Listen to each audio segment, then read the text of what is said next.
Dice que cuando un cristiano no tiene preguntas, ¿saben por qué es? Porque no lee la Biblia. Porque cuando lees la Biblia te surgen 1500 preguntas. Imagínate nada más navegar con la mente de Dios, profundizar, bucear con la mente de Dios. Y el día que nadie tenga preguntas es porque ya eres Dios.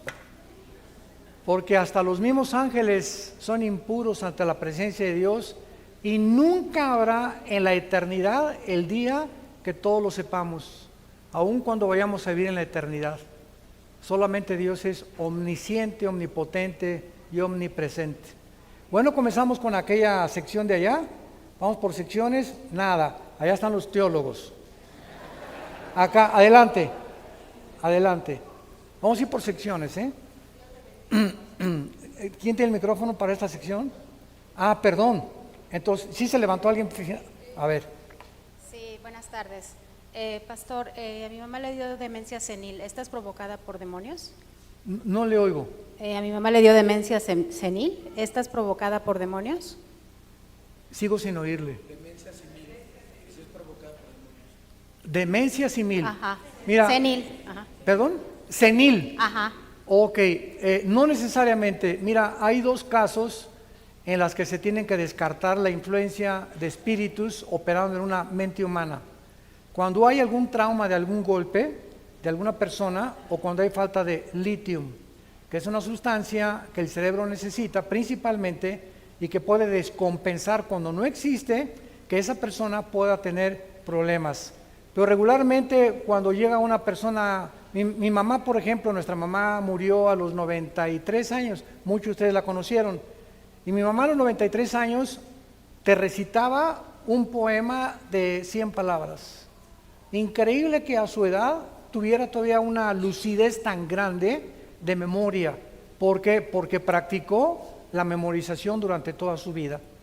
Entonces, si una persona llega a los 50, a los 60, y ahorita le digo a cualquier persona, ¿cuántos años tienes? 30.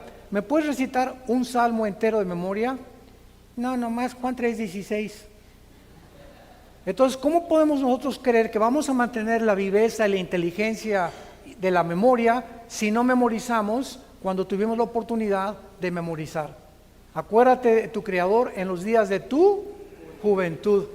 Entonces, un cristiano es una persona que memoriza diario 2, 3, 4 versículos.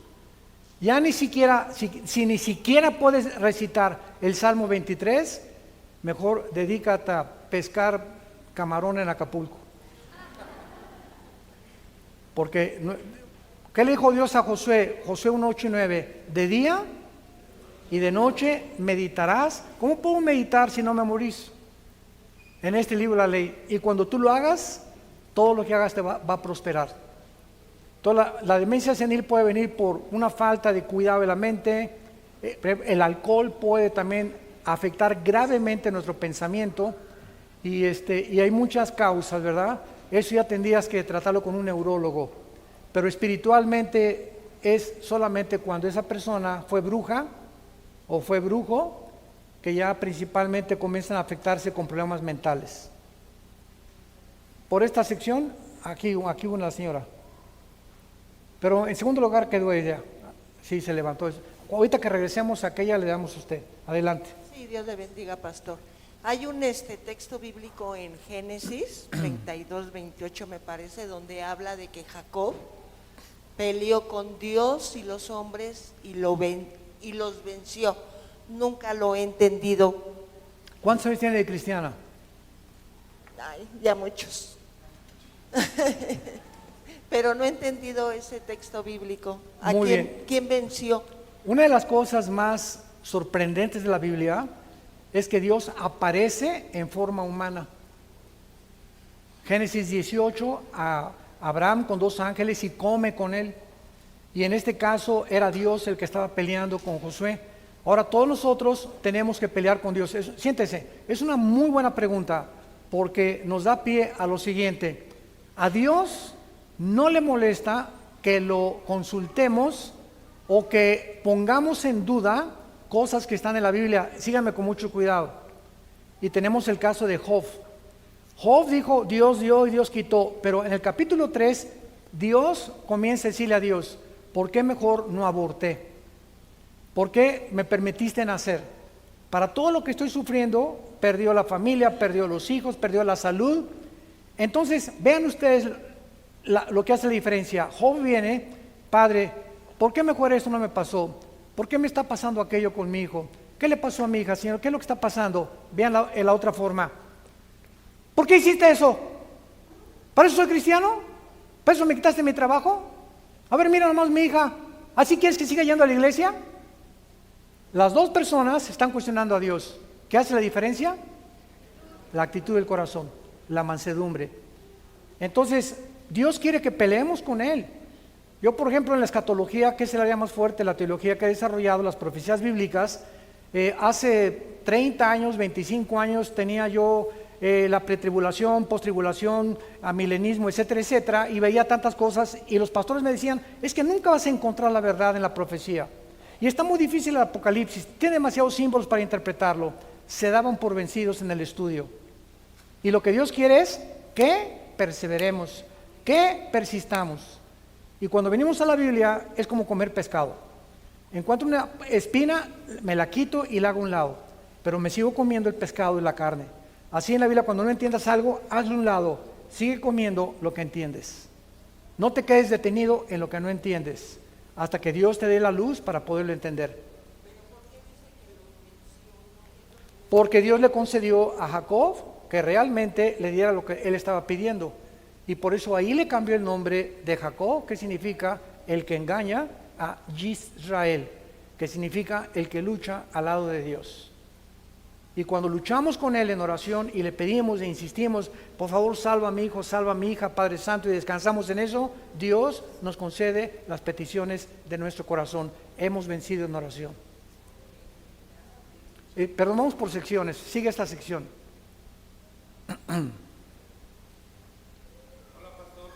Hola. Hola, buenas tardes. Buenas tardes. En este mundo de engaños, a veces, aunque llevamos mucho tiempo de cristianos, pues no sabemos, usted lo ha mencionado muchas veces, los tipos de versiones de Biblia, ¿no?, que debemos de leer. Pero mi pregunta es, muchas personas seguimos a lo mejor alguna versión, como la nueva versión internacional, por ejemplo, que no sabemos si realmente la debemos de dejar o seguir ya la Reina Valera, ¿no? Muy bien. La Biblia está inspirada por Dios en sus originales, en el hebreo y en el griego. Ahora, muy bien, cuando la Biblia se tradujo del hebreo a otros lenguajes y del griego a otros lenguajes, recordemos algo. Una vez me preguntaron a mí que cuántos idiomas hablaba yo, y les dije que 5, nicaragüense, costarricense, argentino y paraguayo. Porque aquí en Latinoamérica, tenemos aquí hermanos de Venezuela ahorita que nos visitan. En Venezuela le dicen pitillo al popote, en Costa Rica cervatillo, en Costa Rica a las niñas les dicen huilas, en México es una prostituta. Entonces, cada país tiene sus modernismos y barbarismos también. Entonces, cuando la Biblia se tradujo para que pudiera adaptarse a todos los tipos. Ahora fíjate, en alemán hay 4 o 5 versiones, en el francés, el francés que hablan en Canadá, no lo hablan en Francia. Entonces, vemos nosotros de qué forma puede variar y qué problemas se enfrentan los traductores. Entonces, una Biblia dice, este paisaje es bonito, otra dice, es maravilloso. Por ejemplo, ¿cómo decimos en México? ¡Qué padre está el cielo!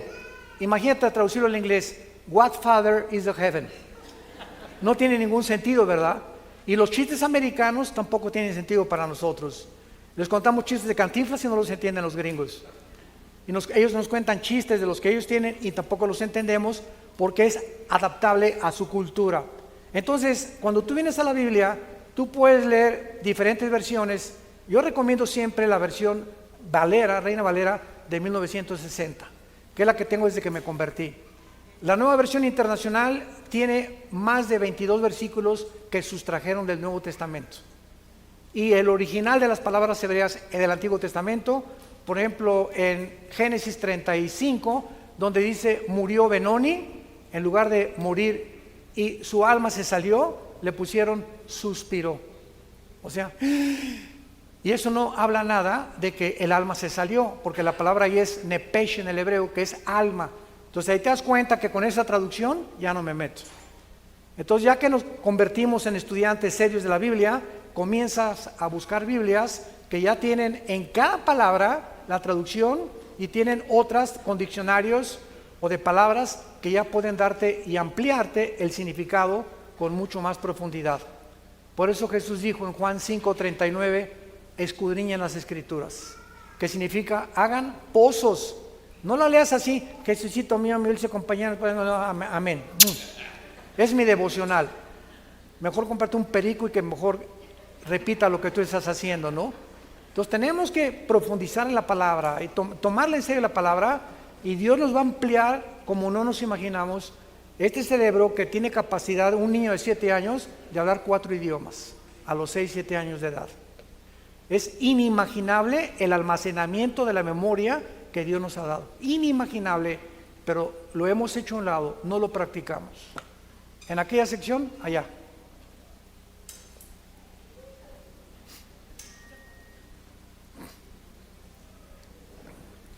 Buenas tardes, pastor. Dios le bendiga. Mi pregunta es, el próximo evento que sigue de la Biblia es el rapto.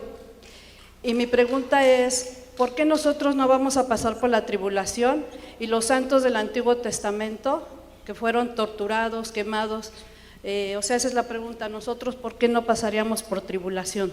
Bueno, en primer lugar no fueron los santos del Antiguo Testamento, fueron los cristianos de los primeros 3 siglos, no los santos del Antiguo Testamento. Número 2, no vamos a pasar la tribulación. ¿Usted conoce la profecía de las 70 semanas de Daniel? Por eso no sabe. La semana 70 de Daniel es Daniel 9, 24 al 27, donde se explica que cuando Daniel le preguntó a Dios cuánto tiempo le quedaba a Israel para que Dios siguiera tratando con ellos. Una vez que regresaron de la cautividad babilónica, Dios le dio, que se llama la profecía de las 70 semanas. Los judíos tienen semanas de días, de meses y de años. Entonces fueron 70 años multiplicados por 7, que nos da 490 años. Y entonces ahí en Daniel 9, 24 al 27 dice lo siguiente: mira Daniel, cuando se dé la orden de reconstruir Jerusalén y las murallas hasta la cruz del Mesías, que será cortado, habrá 483 años. Este cálculo matemático que existe en la Biblia, en esta porción y en este pasaje, nos muestra que la primera venida de Cristo estaba cronológicamente determinada por Dios y se cumplió cuando Cristo entró en el burrito a Jerusalén el domingo de Ramos. Ahí se estaban cumpliendo 483 años y falta otra semana de 7 años para que sean los 490. Entonces los judíos rechazan a Jesús y Dios cancela y le pone un alto a Israel, y nosotros somos introducidos en estos 2000 años como la época de la gracia o la época de la iglesia. Pero Dios no ha acabado con Israel, porque hay una teología que se llama la teología del reemplazo, que enseñan que ya la iglesia reemplazó a Israel. Bueno, lean Romanos 9, 10 y 11 para que se den cuenta que Dios no ha abandonado a Israel. Entonces la iglesia tiene que salir del mundo para que esos 7 años Dios trate con Israel y cumpla la semana 70 de Daniel, que no es para la iglesia. O sea, a Israel le faltan 7 años para que Dios acabe su trato con ellos, que los tiene que cumplir. Y por eso encontramos 144,000 judíos. Ya la iglesia no va a estar, los judíos se van a encargar de la evangelización del mundo. Y después los otros 2 testigos, que tal vez sean Moisés y Elías, otros 2 judíos que acabarán dando el testimonio del evangelio eterno de Dios. Por eso. Fabricio, adelante. Sí.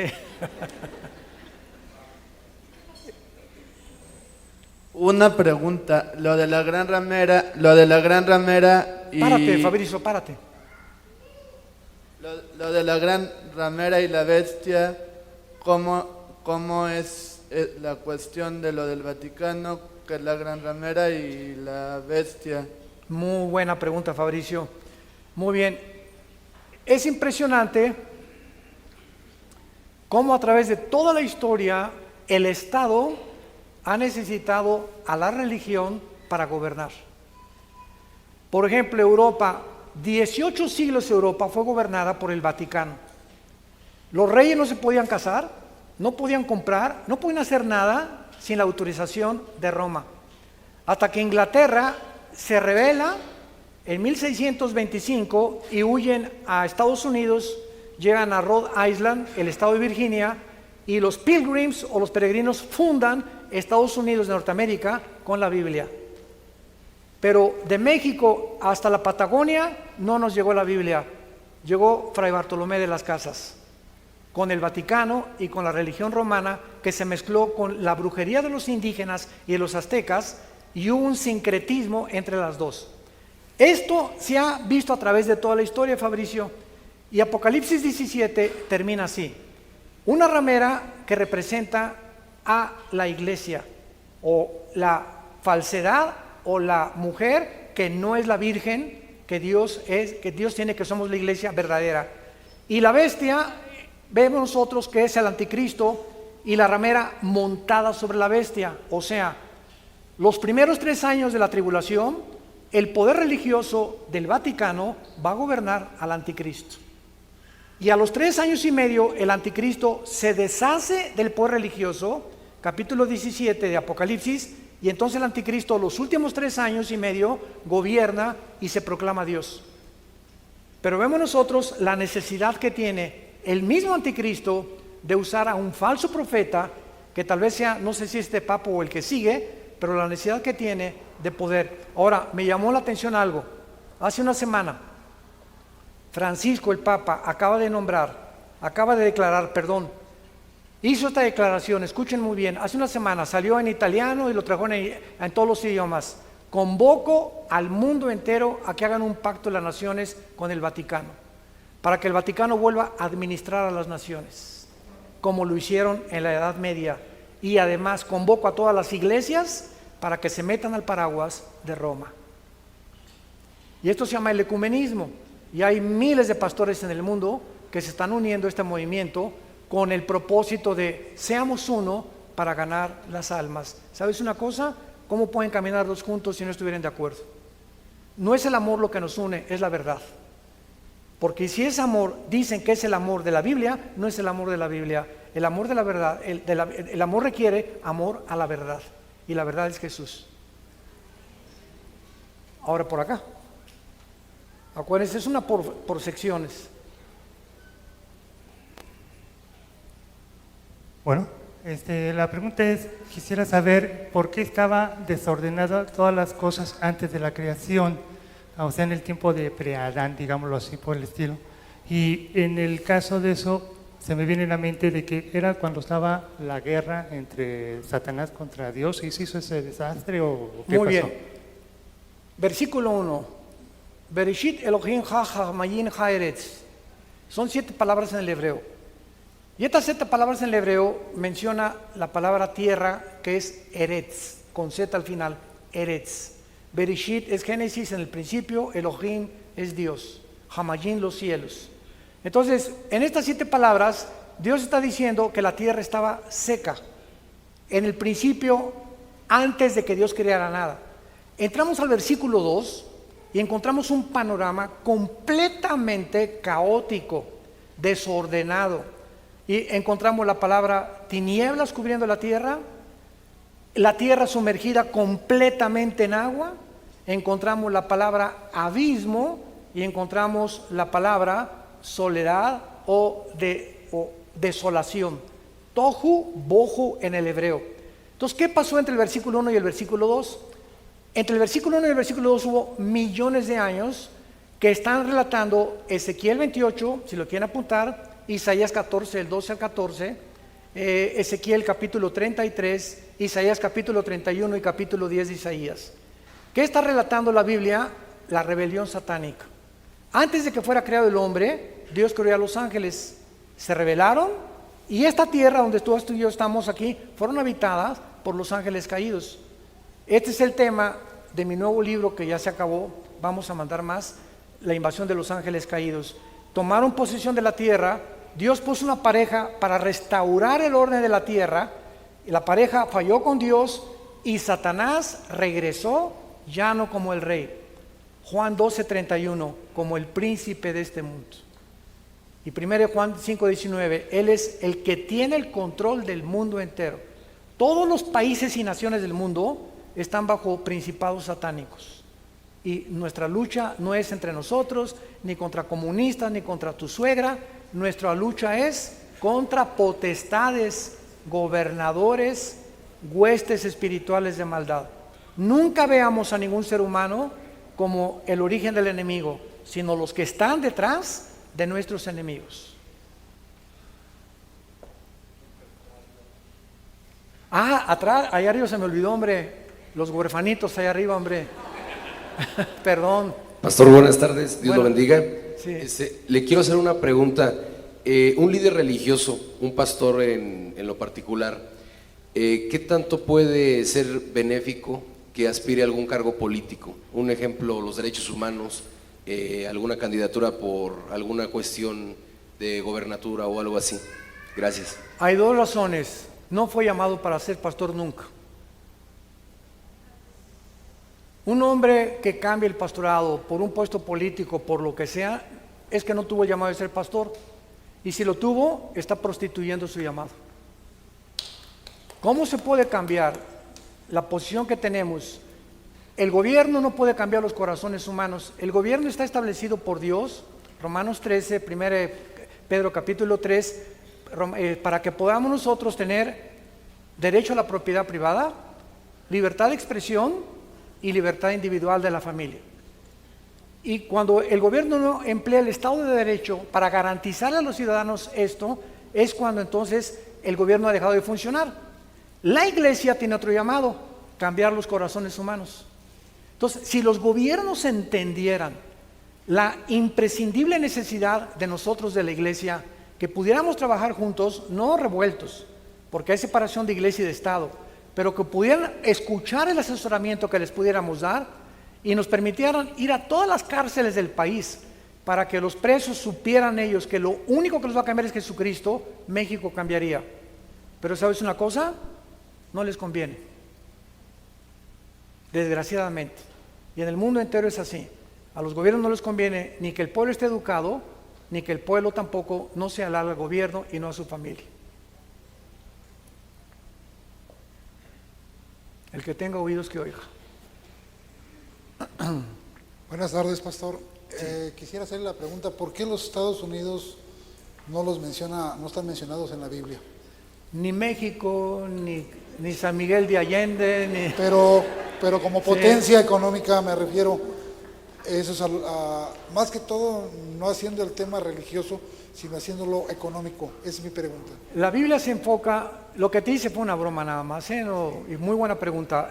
Dios no menciona cientos de naciones, ya casi somos 200 naciones en el mundo, de acuerdo a las Naciones Unidas, porque el enfoque de la Biblia es el Medio Oriente. Medio Oriente y Europa. Cuando Cristo regrese, que ya nosotros vamos a regresar con Él, van a estar solamente sobreviviendo parte de Europa y del Medio Oriente. No se menciona el continente americano ni el continente africano y contadas naciones del continente asiático. Ahora, aunque Estados Unidos ha tenido la supremacía política, económica y religiosa desde 1945, en la Segunda Guerra Mundial, no aparece en la Biblia, repito, porque no es el centro donde Dios colocó sus profecías de los últimos tiempos, que es Israel, y las naciones alrededor de Israel. Para que nuestra atención no estuviera enfocada aquí en Estados Unidos, sino en el Medio Oriente, en Israel. Y Estados Unidos está por caer ya en días, meses, pero no más de años. Llegó a su fin Estados Unidos ya. La democracia norteamericana llegó a su fin. Dios nos ampare. Virgen de los Remedios. Sí, allá. Arriba. Arriba. Hay otra. Pastor, buenas tardes. En el tercer punto que habla de la disciplina de muerte, cuando muere Ananías y Zafira, ¿ellos mueren siendo cristianos? Sí, sí, porque a uno no cristiano, Dios no lo disciplinaría por no ofrendar, ¿verdad? Eso nos habla que eran cristianos. Muy buena pregunta. ¿Dónde andamos? ¿Allá? ¿Sí? Adelante. Buenas tardes. Sí, buenas tardes. Pastor, me genera la duda por un comentario que hizo al inicio. Quisiera saber por qué en Filipenses 2:12 dice que cuidemos o nos ocupemos de vuestra salvación con temor y temblor. También en Apocalipsis dice que no, que si se borra nuestro nombre del libro de la vida. Muy bien, esos dos versículos y 3 más son los únicos que tienen para poder defender que se pierde la salvación, contra 185 que nos declaran que la salvación no se puede perder. Vamos por orden. En Filipenses 2, donde se habla que guardemos nuestra salvación con temor y temblor, acabamos de hablar del temor de Dios. Si un cristiano, la salvación es como un jardín, ya Dios me da el jardín, ¿cuál es mi responsabilidad? Regarlo, sembrarlo y cuidarlo de la mala hierba. Pero si mi jardín no lo cuido, ¿qué va a pasar? Va a venir el dueño y me lo va a quitar. ¿Por qué? Porque tengo la responsabilidad de cuidar algo que se me encomendó. Entonces la salvación es algo que le pertenece a Dios porque Él nos la regaló, es por gracia. Mi responsabilidad es cuidarla, tener mi devocional con el Señor, estar analizando mi vida, hacer buenas obras, etcétera, etcétera, con el temor de Dios, sabiendo que Él me está viendo, lo que acabamos de mencionar. Por eso, pero no significa que si no la cuidamos con temor y temblor, la vamos a perder. Si no la cuidamos, nos lleva a casa, lo acabamos de ver. Y vean ustedes en Apocalipsis 3, los que traen su Biblia, que es uno de los versículos más fuertes que usan, que dice lo contrario de perder la salvación. Apocalipsis 3, versículo 5. El que venciere será vestido de vestiduras blancas, y no borraré su nombre del libro de la vida, y confesaré su nombre delante de mi Padre y delante de sus ángeles. Entonces hay cristianos que por no tener un panorama más amplio del conocimiento de la Biblia, sacan este versículo de su contexto y lo usan para usarlo para que defenderse como argumento o esgrimiéndolo que la salvación se pierde. Leámoslo otra vez. ¿Quiénes son los que van a ser borrados del libro de la vida? ¿Qué dice? El que venciere será vestido de vestiduras blancas y no borraré. ¿Quiénes no van a ser borrados? ¿Perdón? ¿Quiénes? A ver, que conteste ella. No, los vencedores son los que no van a ser borrados, los que venzan, ¿correcto? ¿Quiénes son los vencedores? Retrocede 2 páginas a 1 Juan capítulo 5. Antes de Judas está Juan. 1 Juan capítulo 5. Versículo 4 y 5. ¿Lo puedes leer, hermana? ¿Te puedes poner de pie y leerlo? ¿Tú misma? 1 Juan 5, 4 y 5. Si no, alguien que lo lea, por favor.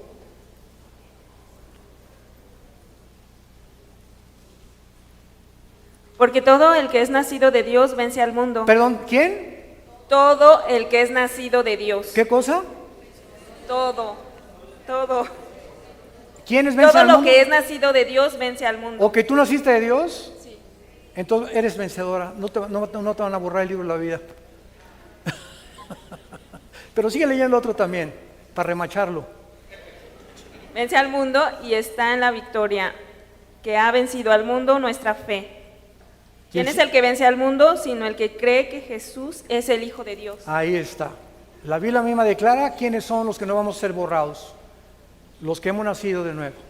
¿Te das cuenta que dice lo contrario? ¿Se educaron? Por acá, por este lado, sí. Adelante.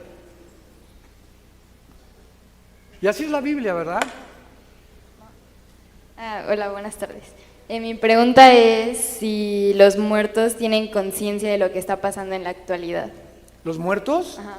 Mira, en Apocalipsis capítulo 6, en el 4.º sello, si lo quieres leer, dice la Biblia que Juan vio en el cielo Apocalipsis 6 del 9 en adelante, perdón, el quinto sello, a las almas de los que habían muerto, y dice Juan que en el cielo estaban conscientes y que además estaban platicando con Dios, cuestionando a Dios, preguntándole a Dios, y no tenían el 100% de su descanso. En otras palabras, el momento que morimos no hay tal cosa como que la muerte es dormir. Se usa la palabra dormir porque es un estado que ya no es consciente, es inconsciente en el lado espiritual. Cuando yo me acuesto en la noche, me duermo y mi consciente se bloquea y entra mi mente al inconsciente a soñar a otra dimensión que no está consciente. Llega alguien y me echa agua fría, abro los ojos y regreso al consciente, ¿verdad? Tenemos diferentes formas o niveles en la que podemos ejercer el cerebro. Todos los muertos, haz de cuenta que se mueren y te echan agua fría y despiertas en el cielo. Regresas y eres consciente, pero ya no estás en la tierra, que estás en el cielo, en la presencia de Dios. Y allá seguimos preguntándole a Dios. Entonces parece que estos muertos que están allá tienen conocimiento de lo que está pasando en la tierra, por la pregunta que le hacen a Dios: ¿hasta cuándo, Señor? Apocalipsis 6:10, santo y verdadero, no juzga nuestra sangre en los que moran en la tierra. En el cielo están diciendo a Dios: Señor, ¿cuándo se van a acabar las guerras? ¿Cuándo van a dejar de violar? ¿Cuándo van a dejar de robar? ¿Cuándo van a dejar de matar? ¿Cuándo va a seguir esta situación en el mundo? Y Dios les dice: espérense hasta que se complete el número de los mártires, se acabará todas estas cosas y yo baje y juzgue el mundo, que es la época que estamos viviendo. Que a Jesús no tarde en venir por nosotros. Amén. Adelante. Buenas tardes, pastor. Mi pregunta es sobre lo siguiente. Hay una teología muy profunda que es llamada la predestinación, donde menciona en esta teología y con muchos versículos que la respaldan. Hablamos de Romanos, de Efesios, del mismo Pedro, Primera de Pedro, donde habla que Dios es el que escoge a los que se salvan y que Dios es el que escoge a los que se pierden. Yo estoy de acuerdo que la salvación no es por obras, para que nadie se gloríe, sino viene directamente por la obra que Jesucristo hizo en la cruz del Calvario. Pero también cuando nosotros aquí, con respecto a la teología esta de la predestinación, yo creo que la salvación es si tú aceptas al Señor Jesucristo como Señor y Salvador, pero ahí ya estás violando la regla de la predestinación. Entonces mi pregunta es, ¿qué es lo correcto? Muy bien, hay dos ramas en la teología cristiana, que es el calvinismo y el arminianismo, de Jacobo Arminio y de Calvino. Mucha gente me ha preguntado que si yo soy calvinista y arminiano, y les contesto: soy cristiano, porque no sigo ni a Calvino ni sigo a Arminio tampoco, sigo la Biblia. Entonces, cuando alguien abraza la enseñanza de un solo hombre, el problema está en que está abrazando la enseñanza de un hombre finito e imperfecto. Entonces, Calvino fue un excelente, una mente brillante, las más grandes que ha tenido la iglesia cristiana, pero no era Jesús, no era perfecto. Y Jacobo Arminio lo mismo. Moralmente Arminio vivió una vida más moral que la de Calvino todavía. Entonces, Calvino no postula, se llama hipercalvinismo, cuando alguien se atreve a decir que ya fuimos seleccionados, unos para el cielo y otros para la tierra. Cuando una persona se atreve a decir eso, en ese momento estamos diciendo que somos simplemente títeres. Somos marionetas de Dios, que ya no hay nada que hagamos porque ya está completamente destinado. Pero si lees Romanos 8, 28 y 29, que es el que me acabas de leer, fíjate lo que dice: a los que conoció, los predestinó. O sea, antes de la predestinación está la omnisciencia o el preconocimiento de Dios. Dios sabía, claro, Dios sabía que Adán y Eva iban a pecar. Dios sabía que Lucifer iba a pecar. Dios sabía que Judas, y estaba escrito, lo iba a entregar.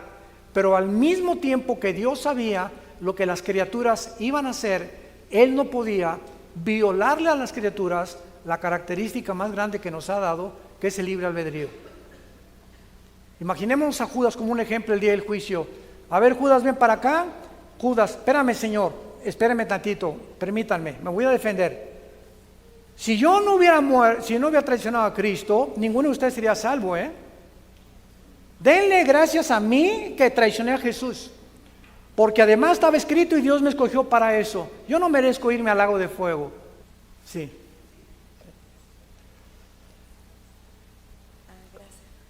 Buenas tardes. Sí, buenas tardes. Mi pregunta es sobre el libro de Job. Job. Job, sí. Sí. Hace 15 días escuché que el libro de Job era una parábola y eso generó dudas en mi corazón, pues porque es un libro que me ha costado un poco comprender. Sí, entonces tengo 6 años de vida cristiana, no sé si eso sea mucho o poco para entender el libro de Job completo, pero eso me generó una duda y quería saber su opinión. No Gracias. sé quién te dijo tal barbaridad. ¿De cuál fumaron? ¿Hashish o se metieron LSD o...? ¿Me pasas cafecito, por favor?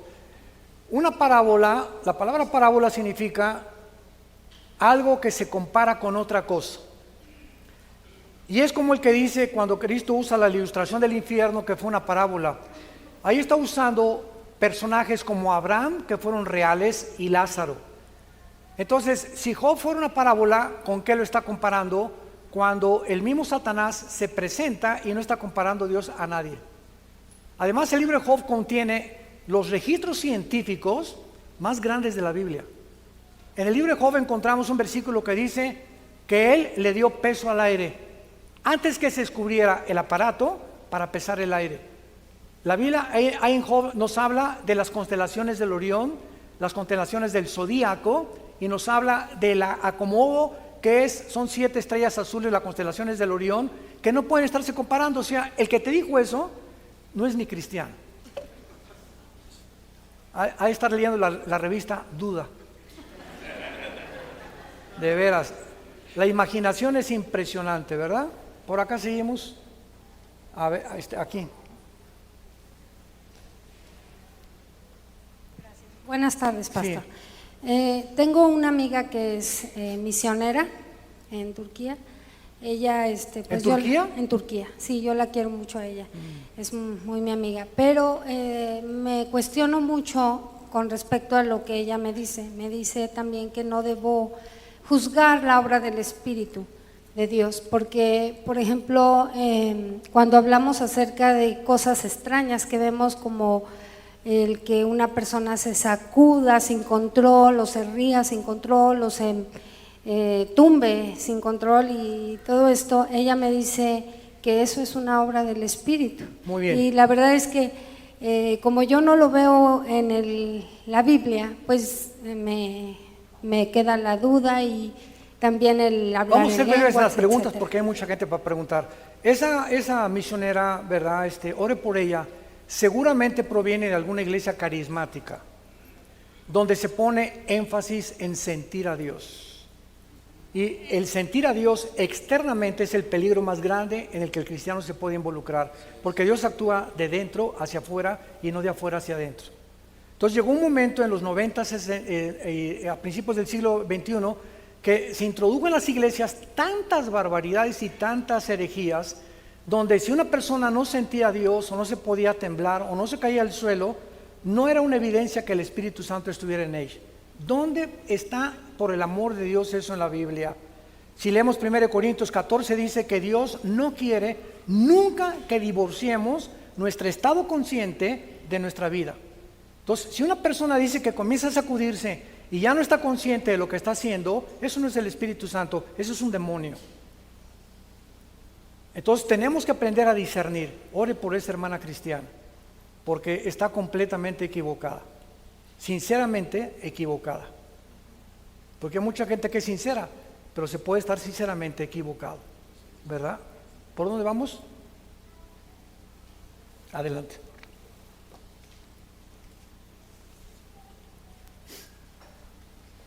Pastor, que Dios me lo bendiga mucho, a usted y a su familia. Mi pregunta es, sabemos de que no tenemos guerra ni contra sangre ni contra carne, sino contra todo espíritu maligno, imperios y potestades. Mi pregunta es, ¿cómo debe ser nuestra lucha ¿cómo debemos nosotros en nuestra casa estar en esa batalla? ¿De forma suave o de forma violenta? Esa es mi pregunta. Ese pasaje que usted me está diciendo, ¿lo acabó de leer? Porque en los siguientes versículos dice, en Efesios 6:12, no tenemos lucha contra sangre y carne, y el versículo 18 del mismo pasaje, que nos pongamos una armadura, porque somos vulnerables. Muchos cristianos creen que el diablo ya no nos puede tocar, no nos puede poseer, porque pertenecemos a Cristo, pero el diablo y los demonios pueden entrar en un cristiano, y pueden afectar sus ojos, sus cuerdas vocales, el corazón, los oídos, el cerebro, alterar nuestras neuronas, provocar, darnos más fuerza, afectar nuestros órganos sexuales. Tienen una injerencia dentro del ser humano impresionante los demonios. Y yo nunca le sacaría demonios a una persona que no fuera cristiana. ¿Para qué se los saco? Se le van a volver a meter 7 peor. Entonces fíjense lo que dice ahí, ¿no? Es la armadura, orando en todo tiempo, con toda oración y súplica en el Espíritu. La arma más grande que tenemos es la oración. Es la oración lo que hace que las cosas cambien. Lo que cambia a nuestros hijos, nuestra familia, nuestro trabajo, la iglesia, el gobierno. Yo les invito con todo mi corazón antes de irme hoy, oremos por México. México se encuentra en el vórtice de un precipicio como jamás lo habíamos visto en toda la historia desde la Revolución Mexicana. Oremos por el presidente, por el gabinete que tiene y porque haya paz en México. Porque está la cosa muy, muy seria. Por allá, sí. Buenas tardes. Sí, buenas tardes. Usted como predicador y llevador de la palabra de Dios, ¿tuvo algún motivo especial o particular para irse a vivir a Texas? El Señor me lo pidió. Un llamado del Señor. Dice Jeremías 10:23, apúntelo. El hombre no es señor de su camino, ni del hombre que camina ordenar sus pasos. Por Jehová son ordenados los pasos del hombre, y él dirige nuestro camino. Reconócele en todos tus caminos, y él enderezará tus veredas. Cuando servimos a Dios, ya no escogemos nosotros dónde vivir o por qué hacer, ni a la gente le decimos, me fui a vivir por tal a tal cosa. Mientras tengamos la paz de que Dios ha hecho lo que ha hecho, podemos nosotros seguir con la bendición de Dios. Y nos fuimos mi esposa y yo porque tenemos 42 años predicando la palabra. Y llegó un momento en el que si no nos hubiéramos ido, estaríamos en el psiquiátrico ahorita. No se imagina usted las presiones que tenemos como líderes espirituales. No se imagina usted los enemigos, las acechanzas, los ataques. No, nadie se imagina esto. Al matrimonio, a nuestros hijos, a nuestra vida, a nuestra salud. Por eso es importante que oren por los pastores, Hebreos capítulo 13. Entonces, esto fue una convocación de toda mi mesa directiva, que nos fuéramos lejos de México, para que yo desde lejos pudiera organizar todo, descansar, nuestros hijos, sacarlos, porque fuimos amenazados muy seriamente donde vivíamos y teníamos que salir del país. Y ahora vengo cada 15 días a México, me estoy 3 días, convoco y todo lo estamos vigilando, pero ya nuestros pastores de hace 25 años son los que han levantado la obra de Dios. Como ahorita somos la 3ª generación, yo, Alan, mi hijo y mis nietos. Esta iglesia está siendo levantada por la 2ª y la 3ª generación de nosotros. Gracias a que estamos allá, los hombres que dejamos se hicieron responsables de la obra de Dios. Y yo puedo seguir viajando por todo el mundo. Y escribiendo más libros. Dios lo bendiga. Y ganando más almas, desde luego, claro que sí. Allá. Gracias, buenos días, buenas tardes, pastor. Mi pregunta es acerca de la creación. Dios creó todos los animales, los seres vivos, y les dio una instrucción que se multiplíquense y fructifíquense. Y al hombre le dio otra instrucción que señoree a todo lo que él creó. Pero creo que hemos pasado de señorear a abusar de ellos, ¿no? Con un exceso de violencia hacia todo, inclusive hasta los animales que son para uso de consumo humano. Mi pregunta es, ¿qué va a pasar con esos animales que han muerto de una manera o de otra manera, pero que han sido violentados también? ¿Se harán nuevos animales en la nueva tierra que vaya a haber, o serán la misma especie que pasen y trasciendan también como nosotros? Muchas gracias. Buena pregunta. Otros me la han hecho de esta manera. ¿Estará Fido conmigo, mi perro, cuando me muera? Y es muy válida, ¿verdad? Los cristianos vamos a amar a los animales increíblemente. Nosotros siempre desde niños hemos tenido perros y luego yo en mi juventud fui charro y estuve viviendo 3 años en un rancho, educaba caballos de salto, caballos de charrería, en fin, ¿verdad? Amo los caballos y los perros con todo mi corazón. Pero respecto a tu pregunta, en Génesis 1:26 dice que fructifiquemos y nos multipliquemos, y cuando dice que nos enseñoreáramos, esa palabra es gobernar.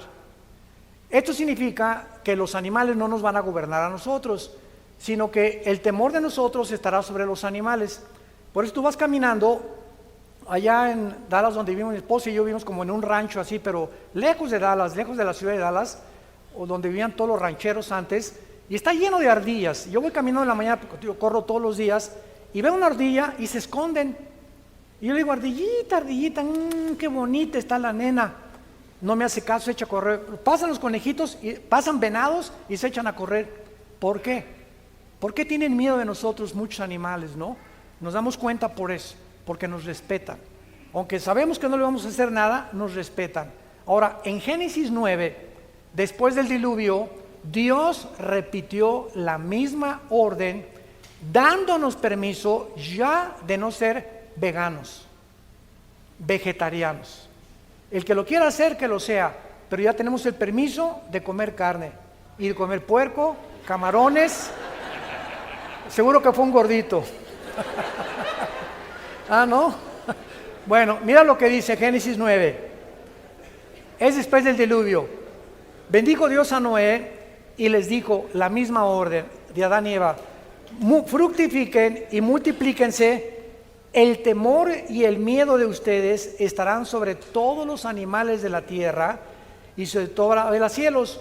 Pero por primera vez Dios dice lo siguiente: todo lo que se mueve en la tierra y en todos los peces del mar les ha sido entregado. Todo lo que se mueve y vive será para mantenimiento, así como las legumbres, plantas verdes, en todo. Pero carne con su vida, que es su sangre, no comeréis. Entonces ya después del diluvio podemos comer todo. Ahora, esta ley en la que ya podemos comer todo, dice 1 Timoteo que con la palabra santificado depende de la edad que tengamos. Un muchacho entre 20 y 30 años puede comerse cada semana 5 tacos al pastor. Yo no, ni tú tampoco.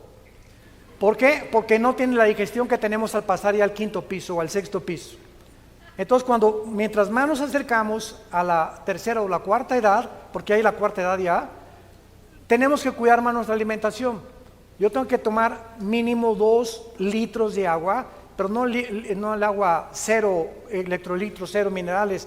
Compro agua alcalina, que tenga electrolitos, porque es lo que me restaura los minerales que mi cuerpo necesita después del ejercicio que hago. No puedo cenar, o puedo cenar, pero no lo quiero hacer, una manzana, un yogur nada más, y comenzamos a poner atención si queremos que Dios nos cuide. Entonces, puedo comer carne. Ayer me comí un tibón así, mira, rico, rico, jugoso, y mañana y pasado la penitencia. O por lo menos en 3 días más no vuelvo a comer carne, ¿verdad? O hasta la semana que entra. Pizza, pues también una vez al mes, y cosas por la glucosa. Entonces, todo nos es permitido, mas no todo nos conviene. Entonces, cada quien júzguese, Romanos 14, a sí mismo y no juzgue a los demás. Que el hermano tome una copa de vino con su comida, déjalo. Que no puede echarse una carnita asada así, una chela, déjalo.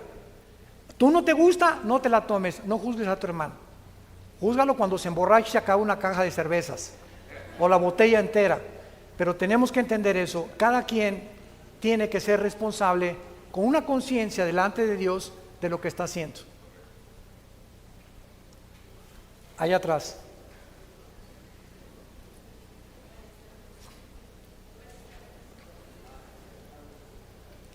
Ya llevamos 1 hora de preguntas, ¿eh? ¿Van a invitar a comer o qué? Buenas tardes. Sí, buenas tardes. Hace 3 años, mi sobrina de 8 años falleció de leucemia. Mi pregunta es, ¿por qué no fue sanada a pesar de todas las oraciones? Y ella tenía mucha fe en Dios también. Porque no fue la voluntad de Dios. Simplemente. Hay un hermano que le llamaban salmista de Guatemala, hace algunos meses que se murió en Guatemala con cáncer, y todos los que se dicen sanadores ahorita oraron por él. Y otros llegaron al colmo y a la barbaridad de decir, decreto que está sano en el nombre de Jesús. Y ahorita está muy de moda eso de que decreto. O sea, ya tomamos el papel del Espíritu Santo. Y nosotros no somos nadie para decretar nada. Hágase, Señor, tu voluntad. Entonces nuestra responsabilidad es orar por los enfermos, pidiéndole, Padre, si es tu voluntad. ¿Cómo podemos atrevernos a decir, sé sano en el nombre de Jesús? Cuando a lo mejor Dios tiene otro plan de llevárselo a un mejor lugar que Querétaro. Y hay otros hermanos que han llegado al grado también, ¿verdad? O sea, para nosotros creemos que seguir vivos es lo mejor. Y para nosotros el morir es ganancia. Hay unos hermanos que querían resucitar a una viejita de 95 años y les dije, ¿ya para qué? Ya se pintó. Si la quieren resucitar y resucita, les va a decir, por favor, devuélvanme. ¿Para qué quiero seguir ya sufriendo en este mundo? El morir es un descanso para nosotros. Salmo 116, dichosos los que han muerto en el Señor, porque han descansado de sus obras. Entonces la sanidad no está en nuestras manos. Hágase, Señor, tu voluntad, dice el Padre nuestro. Comencemos desde el Padre nuestro, como está en los cielos, como está en la tierra. Y no te declaro seno en el nombre de Jesús. No somos dioses. Y nos creemos dioses a veces. Aquí. ¿Cuántas preguntas más, Alan? ¿Hay colchones para dormir? 5 minutos más, ok. 5 preguntas más. Predicador, una pregunta. Sabemos todo el mundo que el matrimonio lo instituyó Dios y hay personas, por la voluntad de Dios, que tenemos una segunda oportunidad de matrimonio cuando enviudamos. Me encuentro en esta etapa y quisiera, reconozco mi ignorancia, y quisiera tener una luz de parte suya. Muy bien, la Biblia menciona 2 causales para el divorcio, nada más: adulterio y abandono de hogar. Y esto para los cristianos. Pero si usted se divorció no siendo cristiano y se volvió a casar, por la razón que usted haya hecho, Dios lo perdona. Si ya se arrepintió y pudo haber hecho o tratado una reconciliación con su ex esposa. Cuando un matrimonio cristiano, siendo cristianos, ella abandona al varón o el hombre abandona a la mujer cristiana, creo que ya se quitó en México, si hay abogados aquí, corríjanme, antes era 1 año que tenía que pasar para que con el divorcio pudiera decretarse ya vigente o legal, y después de ese año ya se podía volver a casar. Creo que ya no, ¿verdad? Si hay abogados, corríganme. A ver, allá atrás, ya no. Ahora se divorcia uno y a los cuantos ya se puede volver a casar. ¿Al otro día? Dinos, abogado. No oigo. 3 días? Divorcio express. Muy bien. Ok, gracias por ese consejo. Entonces, si tú... No para mí, yo estoy felizmente casado. Si hay ese problema, si tú ahorita eres cristiano, este asunto también se tiene que tratar en privado, ¿verdad? Si vienes a esta iglesia, saca una cita con los pastores, para eso estamos los pastores, o a la iglesia que vayas, para que tu pastor te aconseje. Si tú eres cristiano y ahorita ya abandonaste a tu esposa y te quieres casar con otra, no, de viuda estás libre. Eres chino libre ya. Sí, no, ya. Claro.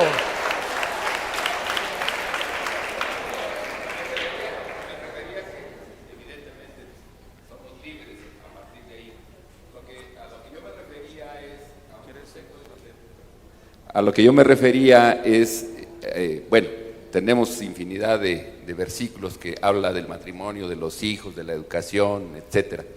Y en esta segunda etapa, cuando estas 2 personas viudas pretenden o se juntan o se casan inclusive. Que se casen. son temas que en mi experiencia casi no se habla de eso, ¿no? En 1 Corintios 7, la Biblia nos da fundamento para todo en la vida, gracias a Dios. Todas las cosas que se escribieron para nuestra enseñanza se escribieron.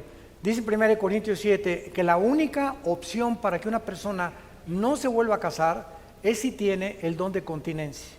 1 Corintios 7, del 4 al 6. O sea, que no eres atraído ni por mujeres ni por hombres tampoco. Y si no hay eso, mi mamá, por ejemplo, se quedó viuda a los 52 años, no se volvió a casar.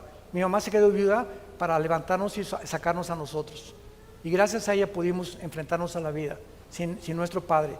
Entonces, pero si tú quieres casar y no tienes ningún problema, cásate. Una persona que ya enviudó se puede casar. Ahora no, pues que me quiero esperar porque fue el amor de mi vida. No hay ningún problema, quédate para vestir santos. No hay... Dios nos permite que nosotros decidamos, pero no es pecado volver a casarse. Y además, si relinchas como caballo entre las mujeres, se te está haciendo tarde. Adelante. La segunda pregunta, faltan 3 más y terminamos. Buenas tardes, pastor. Yo quería preguntarle, ahora que está tanto de moda lo del cambio climático, hay muchas personas que no creen en él, inclusive Donald Trump dice que es una patraña. Muchas personas, inclusive algunas personas de mi familia dicen que eso es diabólico. Sí. ¿Y usted qué piensa, hermano? Sí, el cambio climático y la famosa propaganda que está haciendo para eso viene de las Naciones Unidas, viene del Foro de San Pablo de 1900 en Brasil y viene del Vaticano.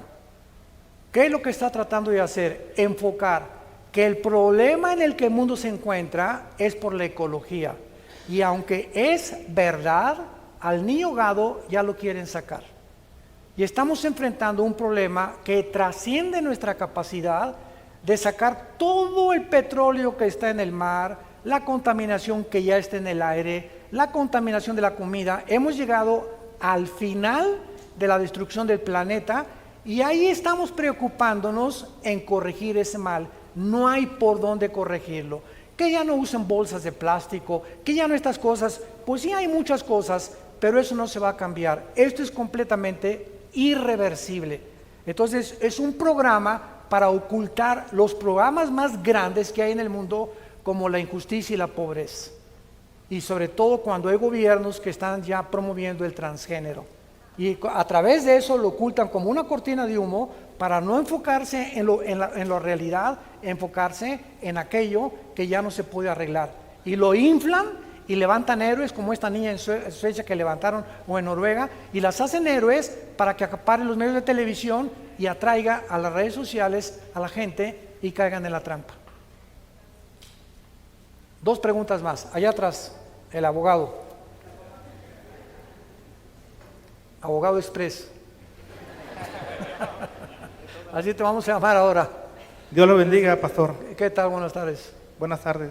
Según el libro de Ezequiel 18, versículo 4, dice así la palabra del Señor: He aquí que todas las almas son mías, como el alma del Padre, así el alma del Hijo es mía. El alma que pecare, esa morirá. Usted dijo atinadamente hace rato lo mismo, pero me hace ruido el hecho de que diga que la salvación no se pierde. Yo crecí con la enseñanza del siervo de Dios, Gigi Ávila, aún a pesar de mi edad. ¿Cómo? Y quisiera que usted me definiera bien eso porque me hace ruido. ¿Por qué la salvación no se pierde si pecare alguien? Porque no fue por obras. Si no fue por obras, tampoco se pierde por obras. Y porque además es una salvación eterna, no es temporal. Cuando recibimos a Cristo, nos da vida eterna. Ya estamos en la eternidad y experimentalmente en el mundo, posicionalmente, Efesios capítulo 2, ya Dios nos ve sentados en el cielo con Cristo. Entonces, esta es la razón por la cual Él muere por nosotros. Si hubiera algún pecado que nos hiciera perder la salvación, Cristo tendría que volver a morir por nosotros. Perdón, pastor, disculpe. Si yo acepto a Cristo hoy y me voy al mundo mañana, ¿no pierdo mi salvación? No eras cristiano. Ahí está la clave. Así es. Gracias. Dice en Gálatas 5, a libertad hemos sido llamados, solo que no usemos esta libertad como ocasión para la carne. Toda la persona que dice, ¿cómo no puedo perder la salvación? Que viva Zapata y pásame la de tequila, esa persona no fue cristiana. Cuando una persona es cristiana, el amor de Cristo nos constriñe, nos lleva a un punto donde estamos tan agradecidos de que nos haya perdonado tantos pecados del pasado, que nuestro deseo es no volver otra vez a esa vida de la cual Él nos sacó. La última pregunta, ¿a quién se la damos? ¿De Tin, Marín, de Doping, güey? A ver, de este lado, pues. Buen día, gracias a Dios por su vida, pastor. Mi pregunta es sobre los dones espirituales. ¿Perdón, sobre qué? Sobre los dones espirituales. Sí. ¿Cómo operan o funcionan en la vida de un cristiano? Por ejemplo, el don de profecía. Si pues la palabra de Dios ya es la profecía escrita. 1 Corintios 14, 3, lele. 1 Corintios 14, versículo 3. ¿Qué dice? Ahí te contesta la palabra de Dios. ¿Quién es el profeta y quién profetiza en el Nuevo Testamento? Gracias. 14:3. 14:3. Dice, pero el que profetiza habla a los hombres para edificación y exhortación y consolación. Ok, si tú no estás hablando para exhortar a alguien, consolar a alguien o edificar su vida, no es profecía. Profecía es hablar los oráculos de Dios, hablar la palabra de Dios. Llevar a un hermano y mira, te muestro con la Biblia o darle un versículo. Por ejemplo, hace muchos años estuve en Guadalajara en un congreso de pastores y yo estaba pasando la época, considero la crisis existencial más grave que he pasado en toda mi vida como cristiano. Fue un tiempo horrible, pero de mucha bendición porque Dios ahí me quebrantó, hasta me hizo polvo. Y estaba yo parado con los pastores y pasa este hermano americano y me pone las manos en el pecho y me dice, Armando, y me dice, no me profetizó, me dijo lo que yo estaba atravesando, que solamente Dios lo sabía. Entonces yo sabía que eso era de Dios. Está atravesando esto y esto y esto, y Dios está forjando en ti esto y esto y esto. Tienes que resistir, tienes que aguantar. Y cuando él dejó de orar por mí y decirme eso, yo sabía que venía de Dios y que el hermano me estaba consolando a través del Espíritu Santo. Eso es palabra de conocimiento. Lo que Pedro le dijo a Anías, ¿por qué mentiste al Espíritu Santo? No le está profetizando, es palabra de conocimiento que Dios nos da para bendecir a una persona. Pero nadie llegó y me dijo, Armando, de tu iglesia estarán ríos de agua viva y serás el papucho de papuchos de México. Al diablo le encanta halagar nuestro ego, ¿eh? Él es experto en halagar nuestro ego y hacernos creer que realmente somos lo que no somos, porque si lo somos, somos gracias a su gracia. Muchas gracias. Que Dios los bendiga y oren por nosotros cuando puedan. Gracias.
Thank you.